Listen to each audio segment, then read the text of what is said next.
So now comes the dreaded phone call to my parents. They don't know that I know I was adopted and I found the files and I need to talk with them about it. I also found my sister's adopted files, so she doesn't know and she needs to be told. I'm not going to keep that from her.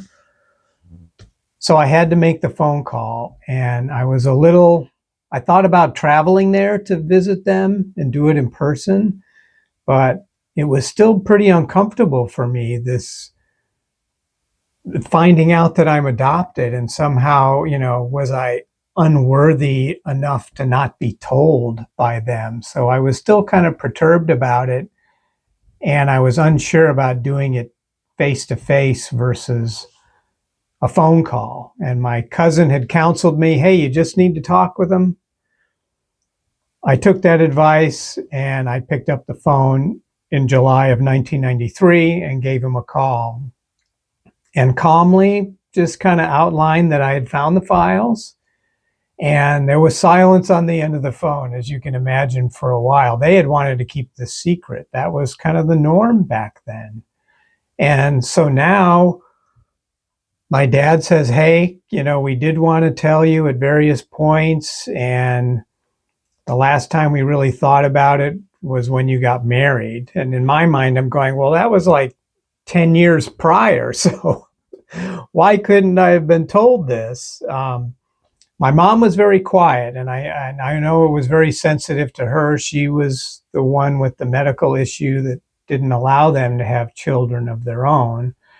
And I think separate from that, there's just a lot of fear on their part because they were older when we were adopted, and they were getting to the ages where, they are going to need some care and help from their kids. And the fear that I think was raging through my mother's mind, and she was kind of a worrywart as in her normal course of her life, to think that, wow, these kids are kids that we adopted and raised and are such a big part of their lives could disappear on them and go off with these new people that they find, new family members, or they go chasing after them, and they're going to leave us high and dry. And that really wasn't going to be the case for my sister and I.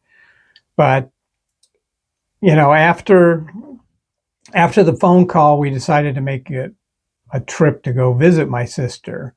And she was in the Philadelphia area. And so that my dad could tell her. And it was a condition of my phone call was she needs to be told. So the interesting thing about my sister, and this is an interesting sidebar compared to my adoption story, which is still going to get plenty crazy if you stick with me. She was adopted out of Buffalo, New York, and my parents had a history in Buffalo. There's where my mother was from and where they first met and married. And so I was adopted out of the Chicago area, and my sister was Buffalo. And when my dad, took my sister for a walk when we visited that fall, and my sister was fine with it. I think she was more mad that they had lied to her when she was a teenager, when she asked them to their face if she was adopted. But, we're both older, and we just, you kind of get the situation after a while.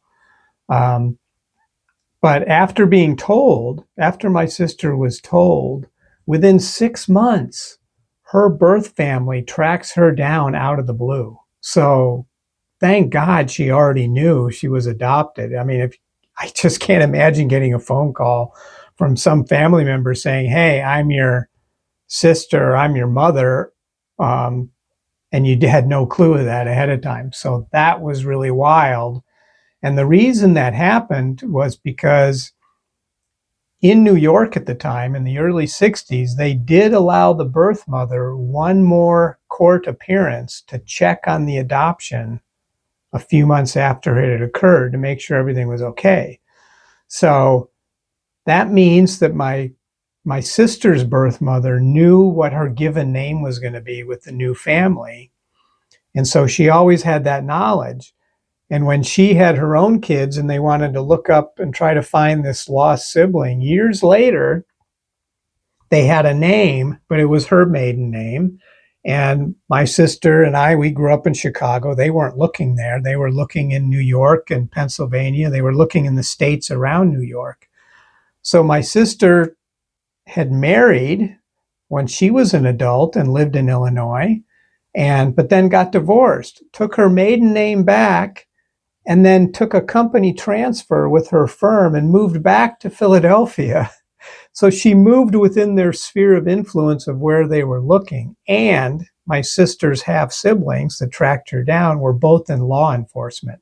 So they had access to driver's license records and stuff like that. So she moved right back into where they were looking and they found her. So crazy side story on that score with what has occurred with my sister. But back to my adoptive parents and telling them about this and sharing back and forth. I had a lot of questions. I in my mind had been racing about, geez, were any of my parents' friends like my father or my mother? Because they did have single friends, both men and women. They also had married couples, and they would come over and everybody seemed to be enamored with me as a kid or their little kid. And maybe they were just happy for them. They really weren't that interested in me. But at the time, after I found out I was adopted, I was racing through all these people I had met over the years. Could any of these people be my birth parents? So that was kind of crazy, asking them questions about some of their friends. And the answers all came back no. My dad, the only thing he could share was he thought my birth mother was from Wisconsin. And they really didn't know that much more beyond that. They couldn't really remember. It had been so long ago. And so that was kind of the end of the conversation, and everything was, settled into back to the way things were. I mean, we had a good relationship before I found out I was adopted. I never had real problems with my father or my mother, anything like that. So it went back to kind of a comfortable existence as they were getting older. And for my sister and I, it reinforced the level of commitment they had given to us and the level of care and gratefulness that we felt toward them. And so as they got older, and did move to Florida and got older and had health problems and eventually were in the hospital, I have fond memories of spending time with my mother in the hospital. Her health was failing, and I sat up with her all night long, holding her hand and kind of shepherding her along, as after machines had been disconnected that were keeping her alive. And it's a hard thing to do in many ways, but it's also one of the most satisfying things and most, a memory that I'm never going to forget. So my sister was there as well. And so we were there for them. We made sure we took care of them the way they took care of us. And so everything worked out okay with the conversation and with the rest of their natural lives and the blessings we have from that experience. And so that's just a beautiful, beautiful path after all this discovery. The next episode, I'm going to talk about one of the more interesting parts of this whole experience, which is black market adoptions. Both my sister and I were what they called a black market adoption. And so that's a little scary, sounds scary. So we're going to talk about that next time.